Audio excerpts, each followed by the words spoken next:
back. And we back, and we back, and we back, and we back, and we back. Hey, what's up, guys? Hey. It's your girl, Lindsey Does It. And it's Aaron Devon. And you are watching the Fillennials Fillennials Podcast. Podcast. Welcome to another episode. We back. That's right. I'm glad to have our Mr. Fillennials here, the man who wears very many hats, Aaron Devon. Devon and only. You like that? Devon and only. In the hot seat or in the guest seat. As you all know, Hazel is on maternity leave. So she's taking a little break. So I've had the pleasure of having Aaron and our boy Irv from Track Life switching out here and there, helping me out. So yeah, appreciate you, man. I mean, I would call this the hot seat. I'm getting hot right now. But there's this big ass light right there. directly on me, you know? It's cool. It's like being in the sauna, you know? I'll lose 5 pounds from this. But That's it's right. good. It's good to be in this chair. Always wishing Hazel just the best of luck, just with her and her baby. So I hope she's staying comfortable. Definitely. She has about a month to go. Crazy. Time flies. Yeah, that's crazy. It's just like seeing her grow and then seeing her like when she just told me. I remember she was like, "Oh, I'm pregnant." Now it's like that baby's coming. Yeah, man. Coming whether you like it or not. It's crazy. Yeah, so we definitely got to do a little catch-up session with Hazel soon, but let's catch up with you. The last time we saw you, last time you were in front of the mic was our G. Batista episode, which was about a month ago. Yeah. So what's been going on with you since then? Man, a lot. I mean, I've been doing a lot of photography, a lot of just producing in the background, you know, doing this show, but also doing just, you know, I have my own photography business and just doing a lot with that with different models. Did Hazel's maternity shoot, so that was fun. So overall, pretty good. You know, trying to plan some vacations, going to San Diego next week. So trying to friend's birthday, so we're gonna go out there and live it up. Go to Gaslamp. You know, that's always a good time. Eat some good Mexican food out there because San Diego's right by that Mexico, so you get some real good tacos out there. So real close. yeah, so pretty much just trying to stay busy, stay working. There you go. Are you considering crossing the border into maybe Tijuana if you guys feel froggy? If I go there, I'm not coming back. Wait, against your will or voluntarily? You'll never know. I know. We probably will never find out. You'll never know. Stay here. Stay in San Diego. There might be a Netflix documentary about me by the end of the day. Gosh. It might be a good one where it's like, yeah, he's out there with a family and just random. He owns his own coffee shop, or his organs got sold. Oh my God. Either way, we don't know. Aaron's everywhere, figuratively and literally. You never know. But I've actually never been to Mexico. I lied. I went one time for, you know, the Carnival cruise where they have the Ensenada trip. Yeah. So I did that. That was a good time. But we were only there for like a couple hours. And we went to, what's the spot over there everybody talks about? Ensenada? Yeah, it's Ensenada, but it's also, I think, in Tijuana too. It starts with a P, I think. It's like a bar, yeah. Hey, Mac. What is the famous bar in Ensenada that starts with a P? It's out there in Tijuana too. It's like where everybody in there shake. No? Damn. Piccolo Pete's. No, I'm gonna put it right here at the bottom as a little thing. It's one of the top spots that people go to. It's also I think in Tijuana. It's like the big one is at there. They have like festivals over there too. Dang. Like YG and stuff like perform over there. Ooh, dang. But party time. Yeah, so I went there that one time, but I never drove to Mexico. I've never been to Mexico. Never, ever. You gotta plan a trip. I want to. I mean, it's right there. It's 2 hours away, 2.5-ish. 2.5, yeah. You know, I got a valid passport. Look, I got my passport renewed like 2 years ago, and I haven't used it since. I used it for the Philippines, and I haven't used it since. But I've been telling myself I'm going to be traveling the world now that I got my passport. Get them stamps. You know, stamp me, fold it, you know, flip it over, blank page, stamp me. But, you know, so got to make it happen. Do they stamp you at the border if you're driving through? Yeah, they do. I remember seeing it. I'm acting like I know for sure, but I've seen it in movies when people drive. Actually, I saw it on TikTok. A guy was on a motorcycle, and he was trying to get into Canada. And like he was talking to the person in Canada, and they had punched in his passport. Nice. So even if you're going by motor or by car or whatever. Country lines, yeah. Okay. Dang, let's go. That's another place I want to go to. Canada. Canada. Yay. Heard See all the buds. nice. Ayy. You know, Get some poutine. The 6'6". 6. Yeah, I heard it's beautiful. I heard Mm. it's like very beautiful views, a lot of things to go to, and just like multicultural too. Yeah, my first memory or my first kind of introduction to Toronto was when I was a child watching BET. It was that reggae show, that dancehall reggae show with Rachel, this beautiful woman. She was a host, and it was basically like a music video countdown show, but dancehall and reggae. Caribbean rhythm, something like that. Yeah. Come to find out, that whole time I thought they were filming in Jamaica or like St. Lucia or somewhere in the Caribbean, but they were in Toronto. Yeah, that's why. Like, I mean, when I heard Drake and he had a lot of those those reggae rhythm songs, I was like, oh, he over here biting. But then I heard in Toronto there's a lot of that music over there, so he's not really biting. Oh, yeah. That's the music that they really produce out there a lot, and there's a lot of artists that come out with music out there. So Yeah, Cardinal Drake. Official. Cardinal Official is from Toronto. Okay. Yeah, there's a huge Caribbean population out there. Y'all remember Snow, that white dude? Informa, you know, since I'm less, I'm a man. Oh, I yeah, lick it boom boom down. Yeah. Yeah, he's from Toronto too. Oh shoot! I did not know that. There's this one line where he's like, something, I'm from Toronto. Oh, wait, I'm from Toronto. He said it. I thought he would say tornado. Tornado. Yeah, so I mean, I had no idea that Toronto had so much culture. Yeah, So they me have neither. Caribbean, West Indian, Shush. Filipino. They probably like- have some good food out there too. Oh Yeah. man, can we do a food tour? Hey. Hey, if y'all want to see the Fillennials. Fillennials on location in different cities and countries, Yeah. Leave a comment and send a cash app. Because we need Cash to App, cover the food bill. Yeah, cover the Me and food Lindsey bill. is gonna be a lot, but you just go ahead, just donate. Man, so what we need to do, we need to really grow our YouTube channel so that we can start getting super chats. So yeah. super chats, you can actually donate live, like during a live stream. Okay. And if y'all donate and say, hey, I'm going to donate you $20 if you order XYZ off the menu. Okay, let's do it. I'm down. I'm down to do like Yeah. a food truck too. Like if Ooh, food yeah. truck festival. I haven't done a good food truck in a while. Yes. There you go. Damn. You can get me, like, when it comes to food, I can talk forever. So let's just cut it right now. Cut it because I might get hungry. Exactly. I'm going to get hangry. Might have to leave and like cut this podcast in half. Might have to take a little dinner break. Dinner break and go home sleep. That's what's gonna happen. Oh my gosh, food coma.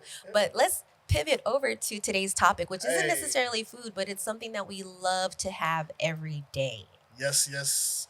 It is the one, the only coffee. Coffee, I feel like runs a lot of people's lives. I feel like people are not themselves if they don't have coffee. They're like, hey, don't talk to me. I haven't had my coffee yet. Oh, I'm sorry. I didn't know you had to go do that first. It's like that Snickers commercial. You're not yourself true. before your Snickers, but I'm not myself before my morning coffee. Yeah. So we wanted to talk about coffee and just how overall, just around the world, it's just taking over the world, but also just like different factors and other things that, we like about coffee.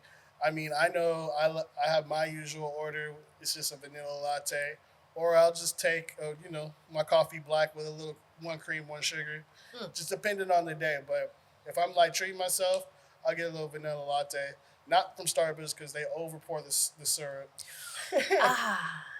Man, Starbucks, man, it's more of a dessert there than anything. It's a treat. Hey, but there's places that are sweeter than Starbucks. Oh, is there? I'm not trying to be there. You ever been to Dutch Bros? No, I haven't been to Dutch Bros. I've heard a lot of good things about Dutch Bros, though. Delicious. Their menu is expansive. People compare it to Sonic, like how Sonic has a huge drink variety. Yeah. Same with Dutch Bros. I was going to say Trader Joe's. Same with Dutch Bros. And they have their energy drinks too, which are pretty fire, but their coffee is like their bread and butter for sure.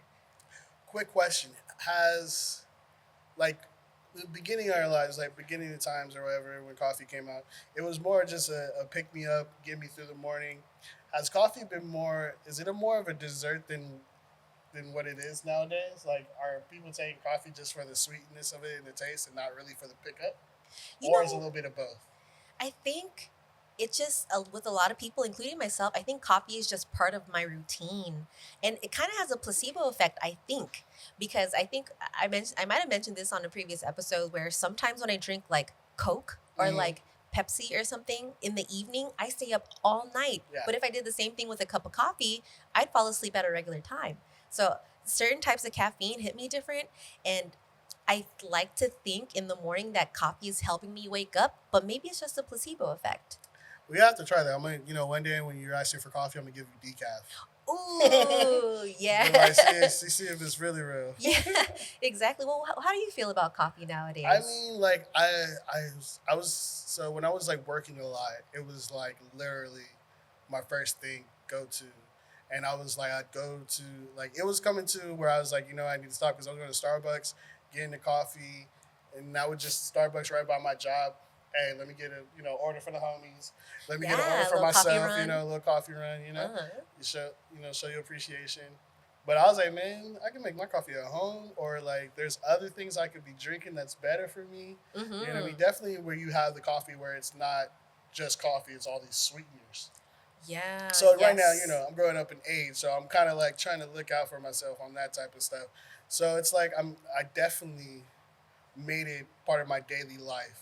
But now I'm kind of watching how much I have of it. Right. But you know what? Studies, they change so much like over time where it's like coffee is good for you, then coffee is bad, then coffee is good for you again. Too much coffee is bad for you. Not enough coffee is bad for you. Or it doesn't even matter how much you drink because it's completely fine. Like studies are always like super, they change all the time. The thing about studies are research that are, proving they're not 100% like this is what it is. This study has shown that it's done this, and that's what that study is trying to prove. Mm-hmm. But it's not saying that 100% that this thing is fact. Yeah. It's saying, hey, when we conducted the study, this is what happened. These are the results. It's not saying like sometimes it doesn't give you all the details of the actual study and what they actually did. So you definitely want to be like concerning yourself on those type of things. Mm-hmm. But like with like the caffeine craze, not just coffee, but people go through different things to give themselves caffeine, like green tea and things like that. Mm-hmm. Also, energy drinks is just a craze. You have prime drinks. You have all these new energy drinks, and then also, like you said, soda. And soda has a lot of caffeine. I know some people try to make sure that they get the no caffeine soda, but we have all these alternatives, but I feel like coffee's still that main pusher. Mm-hmm. Yes, I agree. But I am not going to lie. Sometimes, especially on the weekends, I have a soda in the morning. A soda in the morning? I have a soda in the morning. What soda? What particular one? So I have a soda stream. So I make my own soda at home. And and I would buy their generic, like just a soda stream brand of Diet Cola.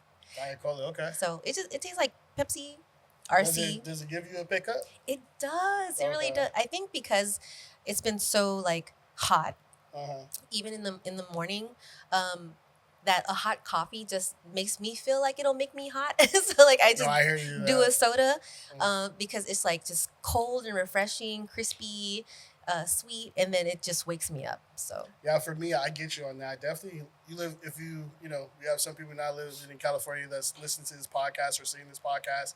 It is hot out here in California. So man, this weekend was crazy. Right bright in the morning, it like 90 degrees saying hi, what's up, son? Like right at your face, like what are we doing today? And Sounds I'm like for real. And I'm like, son, chill, bro. But it don't chill. So I know sometimes I get the iced coffee because it's like, oh yeah. Mm-hmm. But sometimes like the caffeine in the iced coffee kind of make me a little hot, under the weather. So I'm like, yeah, that's interesting. I think the caffeine kind of like it gets your blood pumping, so it gets you feeling like it gets your body temperature up. I believe that. So when it's like 99 degrees already and that body temperature's going up, it's like, bro, I'm sweating at 9 a.m. Right? No, we don't want sweating that. At breakfast? We don't want that at all. Sweating on bacon? Sweating while cooking my bacon. This is hurting. I'm bacon. Bacon while bacon. Bacon while bacon. But yeah, like overall, like I said, my favorite order like right now is a vanilla latte. a little on the sweetener, and then also like shout out to my favorite coffee shop. Want to put this out here, 88 Keys up in the LBC. Ooh. It's a nice little coffee shop. They play Mhm. nice little music. They have album records everywhere, Yeah. and their Wi-Fi. Whoo, that boy is fast. That Wi-Fi. I can't upload videos at home sometimes because my Wi-Fi is slow. Charter Spectrum, that bill is too high for all that BS. But I don't know what 88 Keys Wi-Fi is. They got that high, fiber optics. They got that 5G, that 6G, that 7G. I'm putting up like our videos less than 20 minutes, less Ooh. than 10. I'm like, woo, There we go. I'm almost going to stay over here. So do you think that's a draw for you? Like, do you go to the coffee shop for the coffee, or do you go for the Wi-Fi I would and say, everything else? so this is it's the coffee first, Uh-huh. and then everything else second. Uh-huh, okay. So like I'm going there because the reason why I'm going to the shop, I'm trying to taste that coffee. I'm trying to see what you're doing with that coffee. You know what I mean? It's a coffee gale. You put in oat milk. Do you have what substitutes you got? You know what I mean? And so lately I've been kind of switching it up and getting a matcha, a mango matcha. Ooh, To start my yum. day, and it's really good over there. It looks very nice. And that's iced? Mm-hmm. Ooh, So just yummy. start your day. You get your little matcha, little mango. You're good to go. Got your little fruit in there. Got your little greens in there. Mm-hmm. Speaking of which, I'm so ignorant, right? I'm so used to drinking coffee. I'm so used to drinking soda that sometimes when I switch to tea, I forget that tea, even green tea, has caffeine in Yeah. it. And so I remember ordering, I think I was in the mood for boba a while back. And I was like, ooh, they got like a strawberry matcha or something. Ooh. I got it like So in the fire. evening. I stayed up all night and I'm like, I didn't order coffee. I didn't drink soda. I'm like, oh shit, this matcha must be strong. And then when you think about it, it makes sense because Yeah. matcha is like thick and cloudy. You got like some of the matcha leaf in there, not just the brew of the tea. You got the leaf in there as Yeah. well. So I learned after that day. How was that matcha strawberry? Oh, it was delish. Yeah. Delish. I'm starting to turn into a matcha guy all of a sudden. Ah, Starting to get a little fancy out here. Okay, all right. Well, so you talked about your favorite order. My favorite order has changed over the years. I feel like when I was younger, I definitely veered towards sweet. And now that I'm getting older, I'm more reaching for just black coffee. So when I was younger, I liked the frappuccinos, the Hey. ice blendeds with the whipped cream and the whatnot. Extra whip. Extra whip. Knew that one was coming. And then but now as of late, like just drinking black coffee straight out of the pot at the office or getting a black Americano from a coffee shop, and I'm set. I'm good. So Nice. it all depends on my mood, I guess. Are you the type of one that knows like the difference between the beans or like certain coffees, You certain know, roasters? I'm not an expert by any means, but I can definitely taste when something is more acidic and something is like more like floral or Yeah. more like woodsy and Yeah. more I give me that good old Colombian bean. Just a Colombian straight up like donut shop coffee. I like that flavor. Just that good old school no frills coffee. Matcha is my one right now. And your friend that loves getting different beans from different Oh places. yeah. So Yeah. a coffee bean aficionado, we like to say. Mm-hmm. But yeah, like you were saying, somebody who puts a lot of their time in, kind of like a wine sommelier, coffee sommelier. Mm-hmm. So that's pretty cool. Well, I wonder if this person knows about the Philippines' role in producing coffee and if he's ever grabbed any coffee beans from that country. I don't know. I know there's a Filipino coffee shop in our Los Alamitos, and they source their coffee beans directly from the Philippines. Oh, tight. Yeah. I hope that doesn't mean like they mark up the prices of their coffee because might, the import costs. It probably is an import cost they gotta pay, Mm-hmm. But I know I don't want to mess up the name. I think it's Tio Folio or something like that coffee. Ooh. But they're really cool. When I was working for an e-commerce job, they were like right across the street, and they were like a cool little spot. They would have car shows over there too. Oh, dang. And so yeah, I think they opened another spot, but I'm not too sure. Nice. That's dope. I feel like coffee, cars, and like culture is like, I don't know, there's a tie in there that I like. You know Yeah, what I they would mean? have it like early in the morning on Sundays. So you go get your coffee, park your car, and then you have a little car community just Oh, chilling. snap. You drink your coffee, talking to the cars. Like, yeah, you got that, Yeah, talking about you got the BMW M3. Okay, that's nice. Oh, What engine you got in there? Okay, all right. oh, that kind of car. I was thinking like car meets like with like Firebirds and like Eldorados and things like Oh, that. I mean, there's also all different types, but I think it's more like import cars, like more Ooh, like gotcha. you got your Honda Civics and your Oh, Type R's, but also you got your BMWs, like the racer ones, that makes sense. Mhm. That makes a lot of sense. But I love going to those car shows over there too, because Mhm. they have one over in Seal Beach where they have the old school classic Impalas and stuff like that. Yes. I think I went to one in the Huntington Beach area a few years back. It was really tight. It was awesome. Yeah, those are fun. Yeah. So let's go ahead and talk about the Philippines and how they are one of the biggest producers of coffee in the world. So thank you, Aaron, for gathering this information. No problem. We're going to talk about the early beginnings of the Philippines in coffee history. During the Spanish colonial era, during the Spanish colonial era, the first coffee plants were introduced to the Philippines by Spanish Franciscan friars in the late 1700s. Coffee cultivation thrived during the Spanish colonial period, contributing to the local economy. The Philippines became a major coffee exporter, particularly during the 19th century. You want to take the next bullet point? Yeah, so little challenges. There's disease and decline in the 19th century. Coffee production faced challenges due to diseases, coffee rust, and insect infestations. This led to a decline in the industry. And then also the post-war recovery. After World War II, the Philippine coffee industry began to recover. The government initiated international assistance helping revitalize coffee cultivation.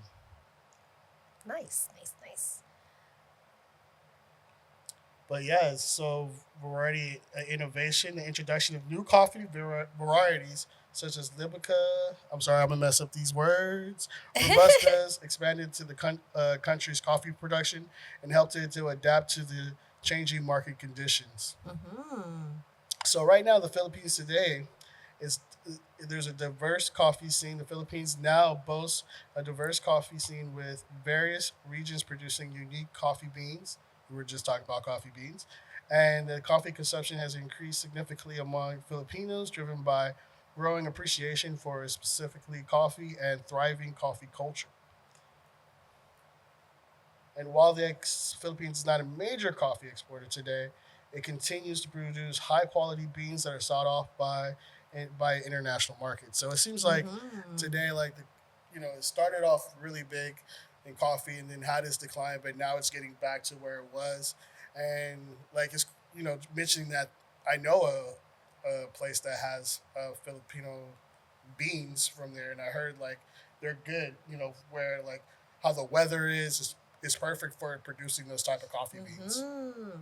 Yeah, tropical weather. I mean, when Yeah. you think of other big coffee producers, Brazil is the first one I think of. Yeah. And I mean, they have the Amazon. So for them to have a tropical climate and they produce so much coffee, it only makes sense that the Philippines can produce the same amount or the same type of agriculture. So that's really dope. Yeah. Nice. Definitely want to find a place that specializes in Philippine grown coffee. Yeah, so shoot me that information. You said Tito Filios, maybe? Teophilia. I'll Mhm. get the name right and I'll put it a little down here. Editor's note right here. There we go. There you go. It'll This be is up here or down here. There you go. Yep. But I'll definitely give them a shout out. We'll definitely see.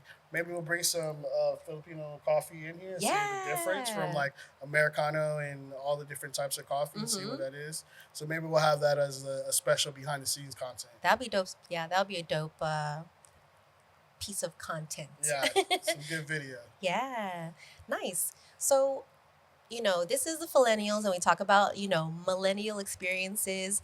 And before I get into this next segment where we talk about coffee consumption between millennials, Gen X, and Gen Z, let me ask you, Aaron, how Yeah. old were you when you first started drinking coffee? I was a late bloomer. I really Oh. I think I had coffee at like 20. Oh, wow. My first like cup, like at Mhm. 20. Because yeah, I never really cared for coffee. I thought it was gross. Like literally, like I didn't really have alcohol until a certain like around that age too. So it was like this is like 20. I was trying new stuff, seeing what it was like. Yeah. But like coffee was like, okay, let me see what this was, and I was like, and then as you get older, you're like, oh, I need this. Oh, you kind of grow when you're dependent on it. young, you're not like coffee. What's coffee? I don't need no coffee. Mm-hmm. I got them sugars. Just the sugar. Oh out my the gosh. packet.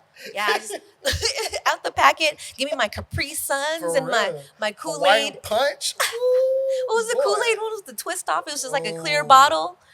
Those were so good. They would Squeeze be it. like at the liquor store for 99 cents. Sometimes for like, remember the little barrels? The quarter waters. Yeah. Yeah. I packed that sugar. Sugar, how you get so fly? Man. What, the Squeeze-Its and the Kool-Aids and the Capri Oh. Suns? I'm just thinking about how much sugar stuff I had back in those days. And I'm thinking about this one that was pretty much just sugar. But it was the one, I think it was something called Fun Dip or something like that. Yes. And you would dip it, and then you would like lick Just it, lick- and the sugar. And just lick it, and then like, It was just different colored sugar. it was just colored sugar. That's And all the it stick was made out of solid sugar. It was sugar on top of sugar. And that was probably like my top candy. Oh man, yeah, that was the shit. I do remember that, and they still sell it to this day. Bro, I might mess around and go to like a 7-Eleven and got me one. bro, that was my combo. Get that little barrel and that little sugar dip. That was my sugar combo right there. Let me get the number one, that one in the drink. How am I not dead right now? That's what I'm trying to figure out. My doctor said I'm fine. You know, I got some little Thank issues. goodness. But I'm like looking at myself like, how? Man, you open up the little quarter water, dip the fun dip stick in it, then dip that stick in the sugar in it. Whew. How about the fun dip minus the stick called the pixie stick? It was just a Oh, long just a- tube of paper with the sugar in it. That was What were we That was the fire one thinking? too. And then now when I see little kids at least eating, excuse me, a ton of sugar. Water break. Oh, just thinking about the sugar is making me choke. Your body's like, yeah, I know. It's like it's telling you, like, yep, I remember. Yeah, it's like when we were little kids, we ate that.